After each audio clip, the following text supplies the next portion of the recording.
What drives someone to become a religious extremist, even to the point of becoming a suicide bomber? Like most people, I assumed that there were two overriding answers: poverty and ignorance. The poverty line goes like this: grinding poverty from which there appears to be no escape fosters seething resentment against those who have more.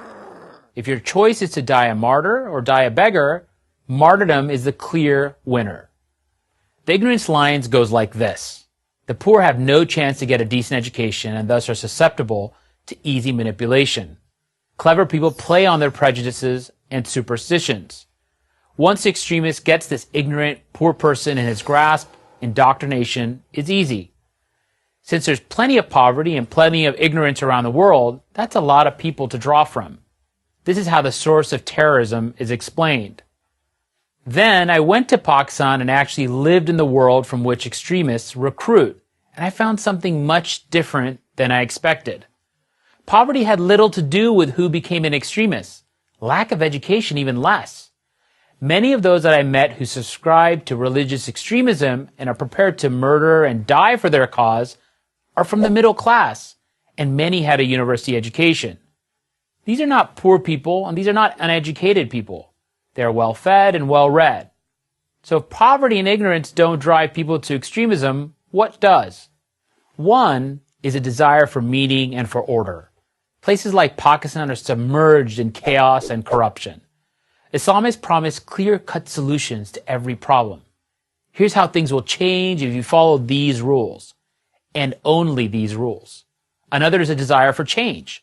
The old corrupt order, the narrative goes, must be overthrown, and that can only happen through violent action.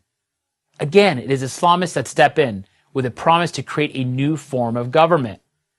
Then throw in a strong sense of victimhood.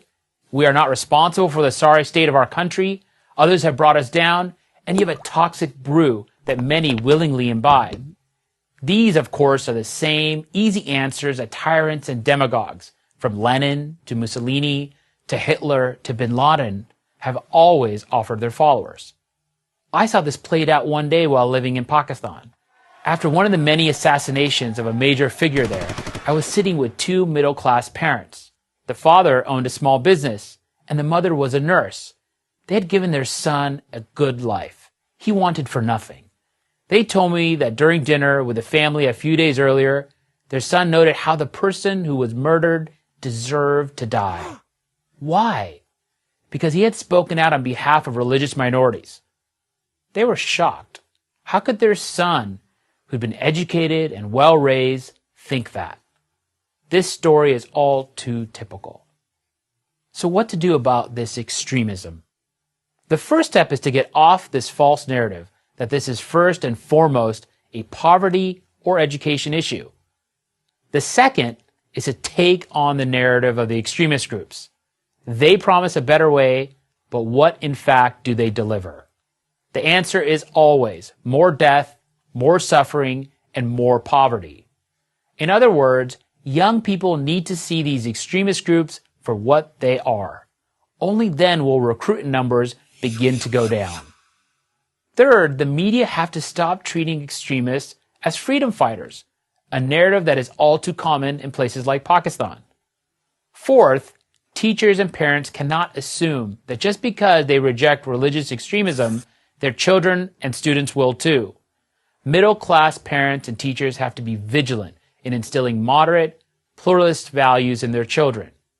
Fifth, politicians have to stop blaming their country's problems on the West and have to confront the endemic corruption that destroys countries like Pakistan from within.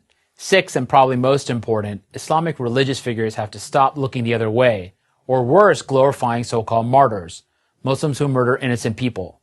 Almost always other Muslims in the name of Islam. Muslim religious leaders must promise these murderers eternal damnation, not some sort of twisted heavenly bliss. The people of Pakistan and other Muslim-majority countries have real grievances, but extremism only makes things worse, always and everywhere. It's not poverty and misery that creates religious extremism. It is religious extremism that creates poverty and misery and death.